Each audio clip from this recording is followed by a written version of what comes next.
तर परभणी जिल्ह्यात अतिवृष्टीमुळे झालेल्या नुकसानीची पाहणी केली आहे संभाजीराजे, राजू शेट्टी आणि बच्चू कडू यांनी। यावेळी नुकसान भरपाईवरून सरकारवर हल्लाबोल केला। त्यांच्या या टीकेला मंत्री अनिल पाटील यांनी उत्तर दिले। नुकसानीचं पीक विमा अधिसूचना काढायला पाहिजे। ते अधिसूचना कलेक्टरने काढल्यानंतर कंपनी ते 75%, 25% आता 75% नंतर एकूण पंचनामे झाल्यानंतर ते भेटणारच नाही।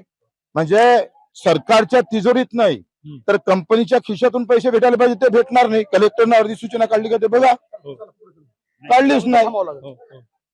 अर्थ काय त्याला? तुम्ही राज्य सरकारकडे हे दुःख मांडणार आहात का? दुःख मांडायचं नाही, कानपडीत घालायचे दिवस आहे। दुःख मांडायचं कुठं, कानपडीत घातलं पाहिजे। स्वतः संभाजीराजे आले होते, बच्चू कडू होते आणि राजू शेट्टी सुद्धा होते। त्यांचं म्हणणं आहे की सरकारच्या कानफडात मानायची वेळ आलेली, कारण आज एवढं मोठं नुकसान होणे कोणी बघायला तयार नाही। आता त्यांनी कशा स्वरूपाने बोललेले ते राज्य सरकारमध्ये सत्तेमध्ये, याचा अर्थ स्वतःलाच आपल्याला ते काय बोलले त्याची मला कल्पना नाही, परंतु ते सत्तेत असणाऱ्यांच्याच कानफडात मारायची जर का वेळ आली तर ते सुद्धा सत्तेमध्ये आहेत। त्यामुळे त्याच्यावर मी बोलणं काही उचित वाटत नाही। एबीपी माझा, उघडा डोळे बघा नीट।